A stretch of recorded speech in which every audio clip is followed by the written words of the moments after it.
오늘 말씀을 읽을 때에 가장 눈에 많이 들어왔던 내용들, 이게 이제 아마 우리가 농부였다, 농촌에 살았다, 혹은 뭐 포도원을 운영했다 그러면 그게 보일 겁니다. 이 포도원에 두 종자를 섞어 뿌리지 말아라. 그렇고 말고 뭐 이렇게 생각이 됐을 거예요. 또 소와 나귀를 결의하여 갈지 마라. 그러면 혹시 목축업을 하는 분들은 그럼 그렇지라고 생각할지 모릅니다.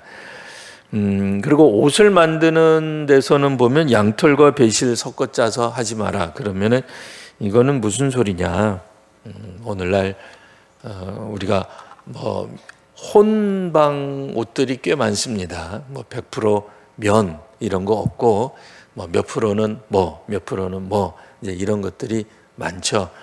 그러니까 오늘 성경에서 이야기하는 게 목축업을 우리들에게 가르쳐 주는 내용이 결코 아닙니다.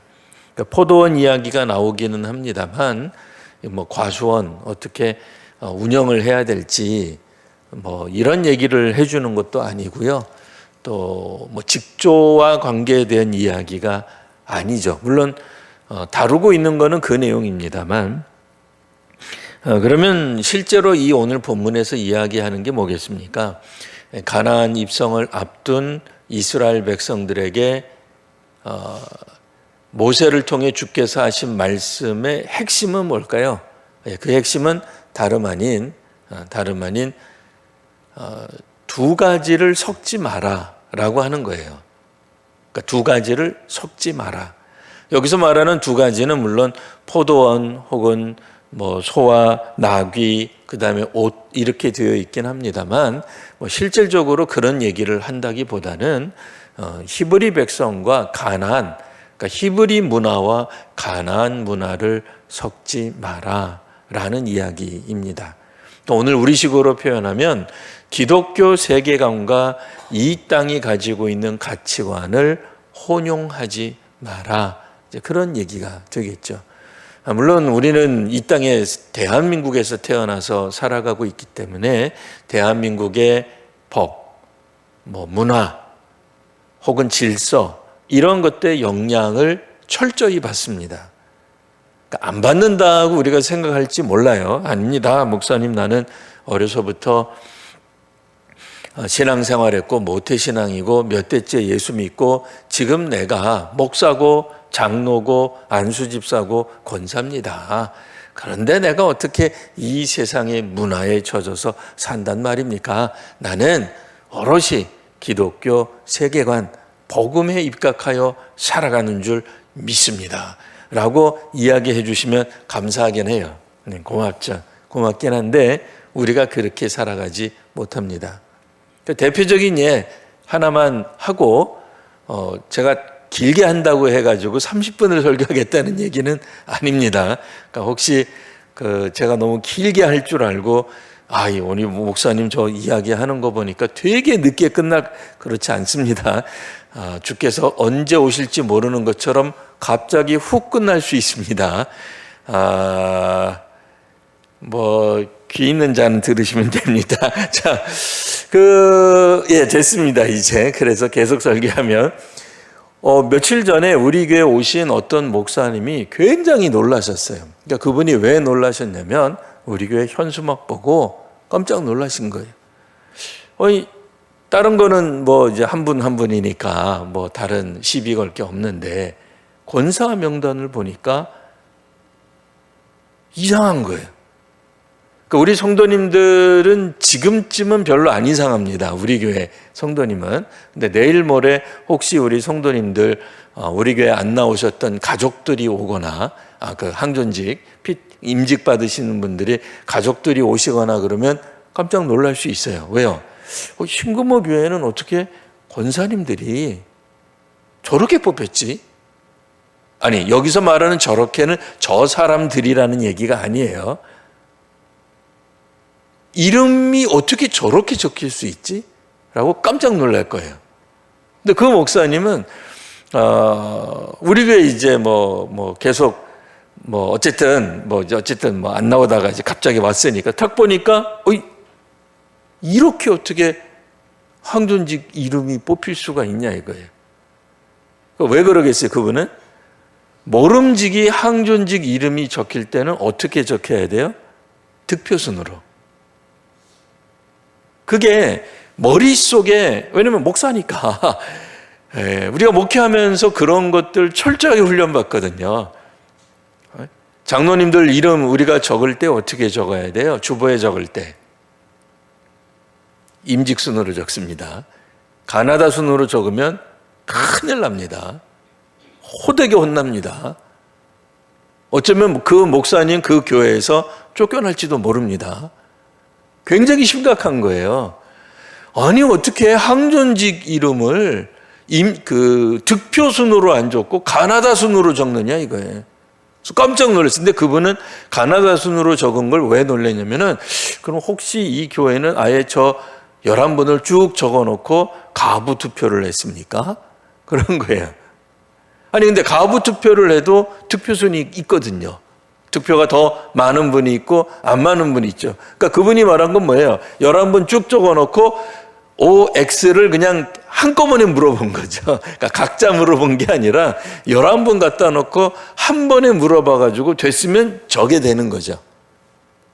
가나다 순일 수밖에 없는 거죠. 근데 그렇지 않고서는 어떻게 저렇게 철저하게 가나다 순으로 항존직이 피택이 될 수 있느냐. 제가 뭐라 그랬겠습니까? 우리 교회는 좀 다릅니다. 설명드렸죠.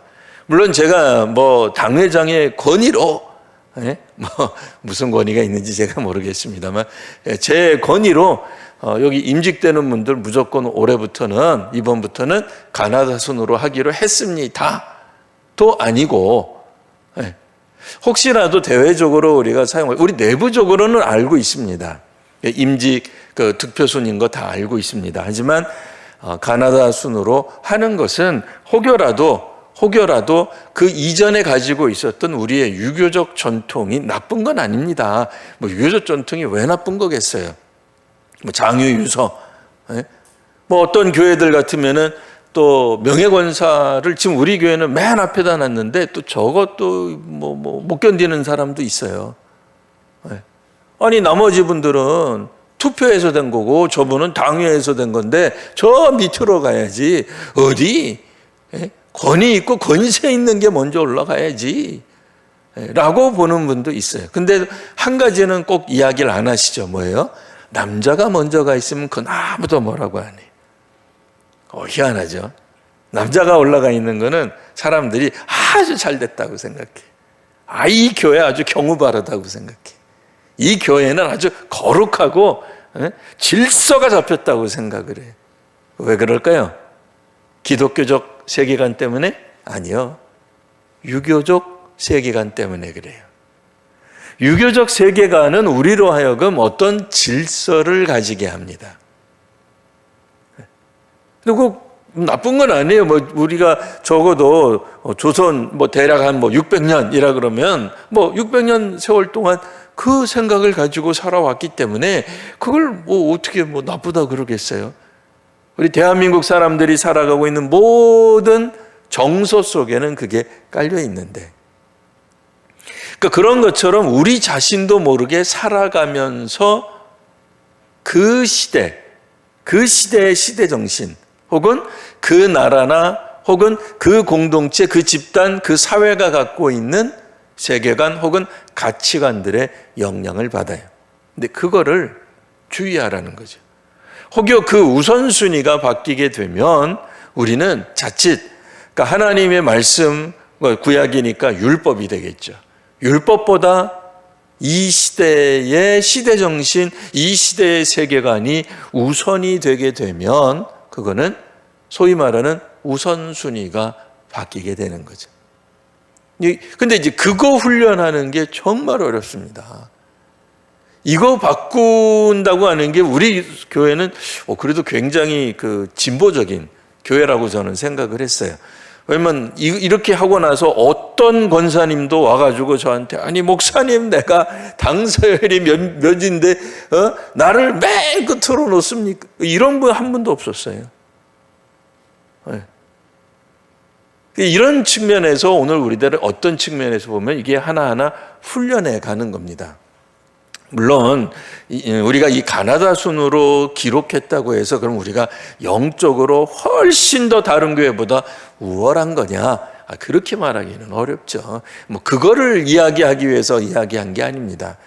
조금 더 우리들이 살아가면서 그리스도인으로 살아가면서 우리 자신도 모르게 젖어져 있는 이 시대의 세계관과 기독교적 세계관이 다르고 같지 않은 이제 그런 부분들을 조금이라도 살펴보면서 혹여라도 가나다 순으로 썼다고 해서 우리 교회 목사님은 우리를 무시해가 아니라 뭔가를 지금 이야기하고 있는 거예요.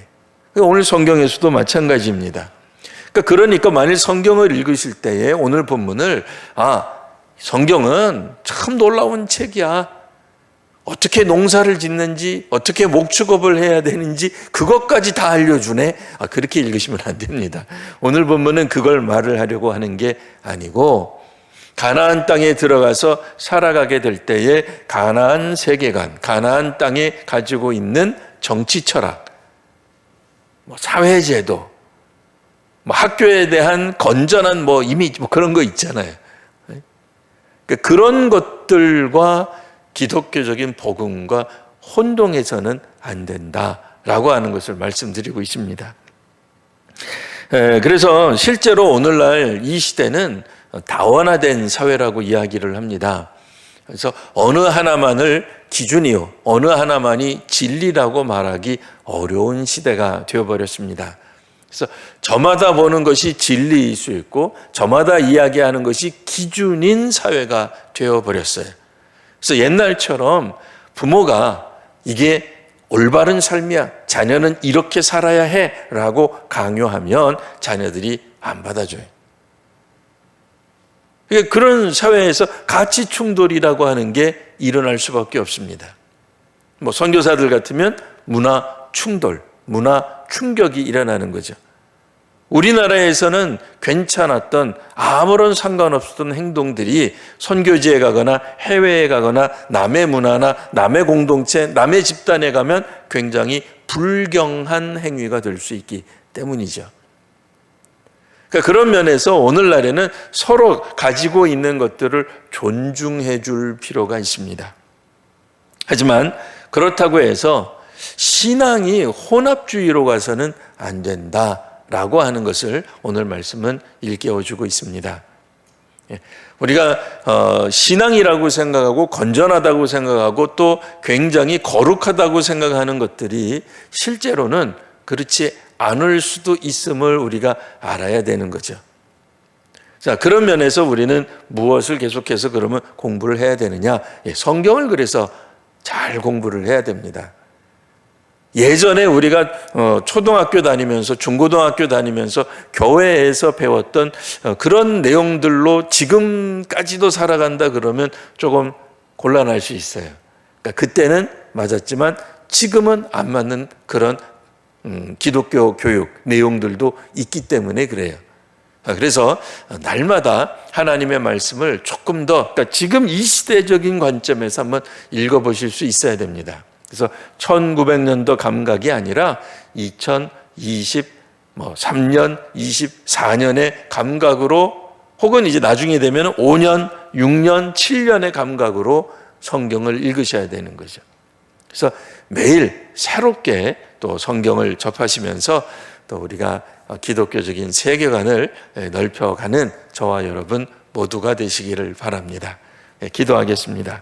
거룩하신 주님, 오늘 하나님의 말씀 앞에서 저희들이 다시 한번 우리들의 신앙을 살펴보게 하시니 감사합니다.